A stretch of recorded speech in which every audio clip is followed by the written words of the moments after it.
So you had one lineup change, and I'm just wondering, was that like a real challenge for you? Was it something you found difficult to overcome? Tell me about that. We actually got super lucky in that situation.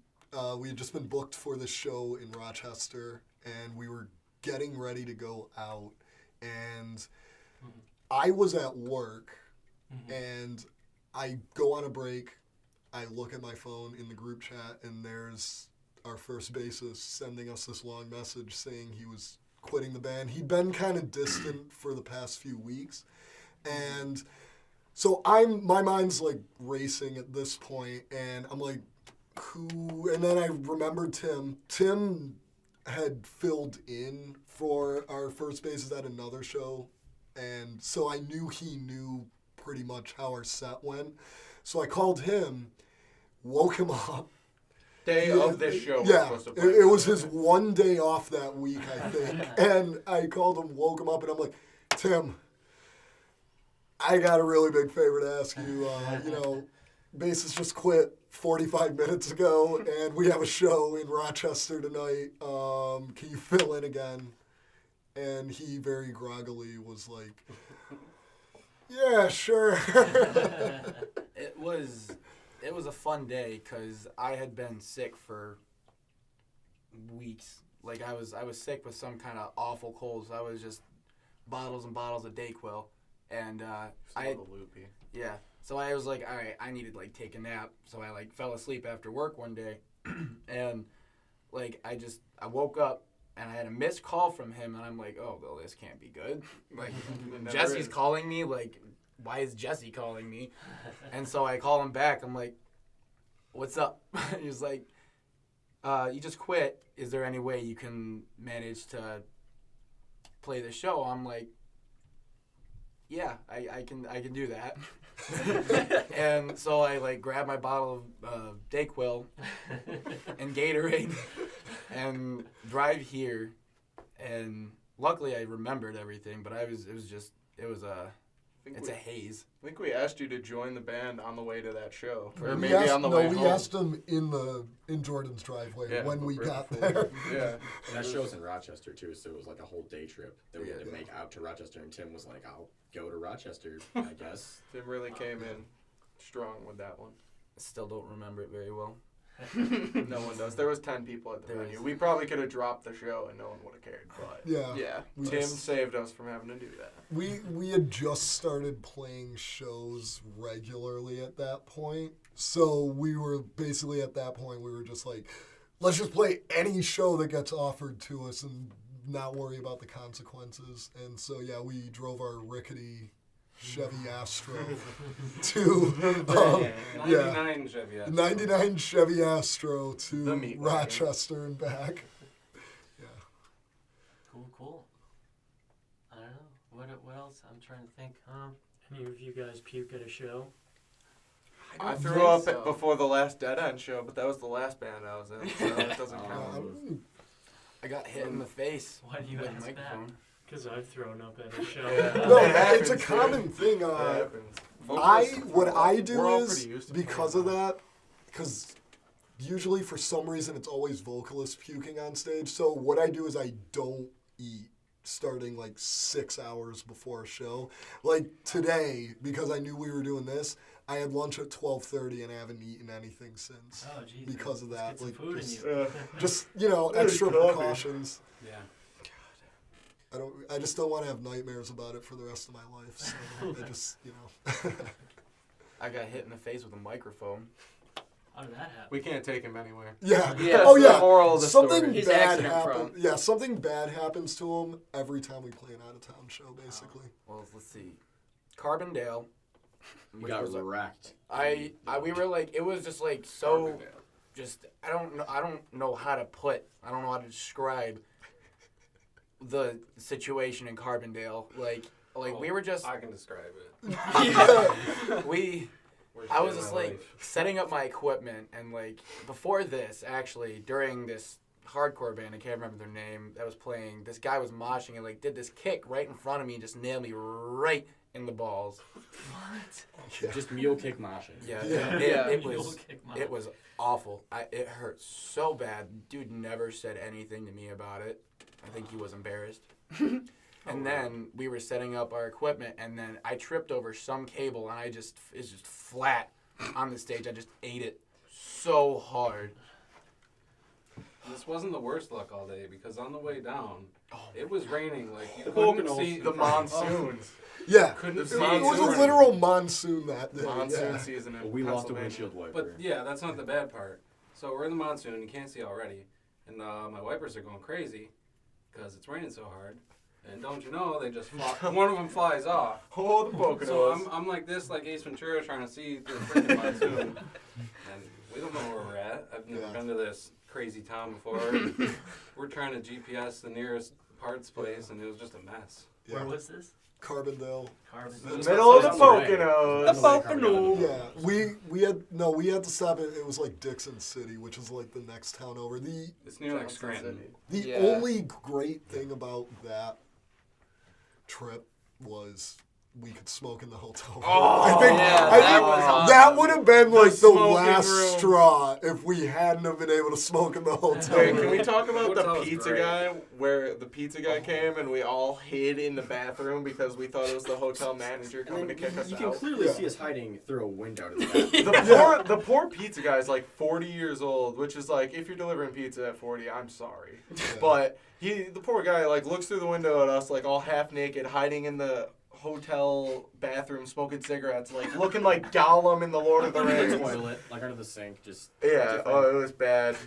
Oh. Yeah, if we hadn't have been able to smoke in that hotel room, I probably would have just we would have fought each other. found the nearest cliff and jumped off at that point, because that was just very stressful. And then we went to Jersey the next day. We went to Trenton, and it actually ended up being like That was a tight it was. shot. Yeah, that was fun. It was tight. Like New Jersey's always cool yeah. until someone throws a bar stool. Oh my god. Cool Rips thing down about the chandelier. cool thing about Jersey is I've always said this about shows in Jersey. There's nothing more invigorating than watching a bunch of Guidos beat the shit out of each other. to your music for half an hour. Like the second time we went to Jersey, it was just they went nuts for us. They Like broke a chandelier. They threw some Yeah. bar stools. halfway through it, I'm like, I don't even think we're doing that well, but they like it, so whatever. The light show's got hit really in the cool. face. Oh yeah, I Yeah. almost broke my nose that night. That was fun. Chris was Tim that night. Yeah. What about, Evan, was it you? The one show, actually, yeah, the first show in Jersey, the dude was just going around, he's so hammered. No, he got He's got Chris. the Tommy Oh, Yeah, it was it was me. Chris. Yeah, it was Comes up to me. Come on, dude. What are you, a security guard, Mosh, bro? And he Dude. only came for that last band. Yeah. Rwanda, though. There's this drunk guy. He was a brother in one of the guys' bands. Yeah. He was hammered drunk. He had like some Blasted. Hawaiian Tommy Bahama shirt on. It was wide open. None of the buttons. Yeah, just open. Yeah. Yeah. Open chest. And he comes up to me. He sees the laminate that I'm wearing, and he goes, "Yo, dude, why aren't you moshing? What's the laminate? What are you, security or something?" And I'm like this tiny kid, you know, He's like not like rowdy. no, Yeah. I'm not security. And then he just like threw me into the pit. He's like, why aren't you in the pit, dude? Yeah. Yeah, I love Jersey. That sucks. We got a mystery voice behind the microphone. Mike, why don't you come out? Come on. Might as We'll have well. the Perry Yeah, you segment. might as well. You've been Okay. chiming in for The like, merch guy. He's chirped This in is and the out, but, honorary like- sixth member of the band right here. The number one draft pick for merch guy. Number one draft pick for merch. He's Band marketing wizard. He doesn't have his license, so he can't drive for us, unfortunately. But I can drink. Yes, he does drink. He's the band drinker, the designated alcoholic. This is Perry, man. I thought Yeah. that was me.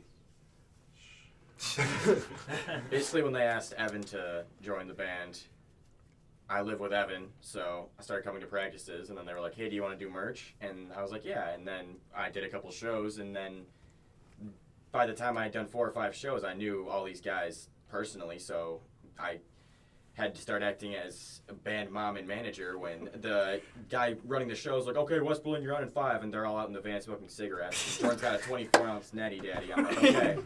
All right, boys. Yes. Evan, put the blunt out. We got it. All right.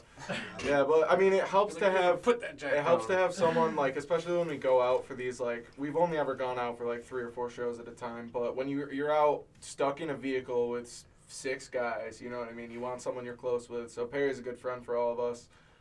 He's good at damage Yeah, control. Also, we share beds because we're broke, and so we end up having some bed mates. So you don't want to bring someone along who you're not comfortable sharing a bed with. Except for me, they make me sleep. He In a goes different Parker room. Cannon and sleeps on the floor. Oh man! Oh wait, can we talk about the Parker Cannon stuff? No, What? no. There is. I will talk about the Buffalo incident Oh though. my God. So Oh. Jordan had an amazing idea and was like, "Hey, instead of staying in these tiny hotel rooms, Airbnb. he was like, "Yeah, I got an Airbnb." So This we, thing was sick. It was a banging house. yeah, It was. no, well, yeah, we get there. It was it's like right downtown. It was like amazing. 5 minutes from the venue. It was 5 minutes from downtown. Yeah. It was sick. It was like right in Buffalo's Really Delaware nice. district. Like, yeah, it was awesome. There was 3 beds. It was immaculate. So we go play the show, and it was a tiny show, but like everyone there, you could tell was like a close knit group of people. Like it was probably like the nicest group of people ever. Like one thing about being the out of town band is like when you show up to the venue, it kind of looks like you showed up to a party that you weren't invited to. Like you feel everyone kind of looking at you funny, but this was just like. Everyone was just like, "Yo, you guys are West Berlin," and like we were like shocked for like half the night because we're just like, why is everyone being so nice to us? Like, we're not even that special. We're waiting for Ashton Kutcher to pop out. Like, Yeah, you got I know, bumped. right? And so anyway, we got there at night, and earlier in the day, we all were like claiming rooms because there were 3 bedrooms. Evan was like, "Well, me and Perry are sharing a room." Tim and I usually share the same bed because we're both like tall and skinny, so we don't like we don't get in each other's It's better for space. spooning. Like, Yeah, yeah.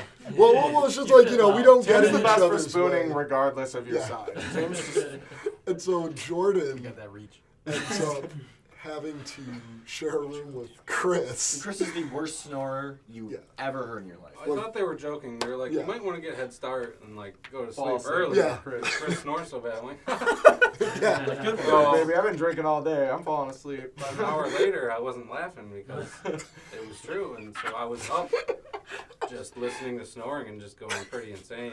Tell him about the We phone woke call. up. Yeah. We woke up to World War III. Long story short. Tell them the story. So 5 hours in, I can't sleep, so I'm just chilling on my phone, laughing at random shit. And he wakes up and turns to me, he's like, "Dude, why are you on your phone? I'm trying to sleep." I'm like, "Oh, you." He's like, "You're trying to sleep." So I You've been fucking snoring all day. I'm trying to fucking sleep. You make some other fucking food. Yeah. So I go to the couch and it's too cold. I can't sleep there. And I went back to the bed and it's, I ended Pretty up much how it waking went. up just like in a fit of rage. and he was so mad at me because I was on my phone and I kept him up. Just like the thought of him being on his phone just by himself, just tick, tick, tick, tick. He was It got probably me listening so to mad. the bands from the night before. It was great. I was up all night great. laughing at my phone. It I'll was give you that. great. But you woke up like 6 hours after snoring. You're like, "I'm trying to sleep." I'm like, we're so gonna am have to I. split this into 5 different interviews. Yeah. You know,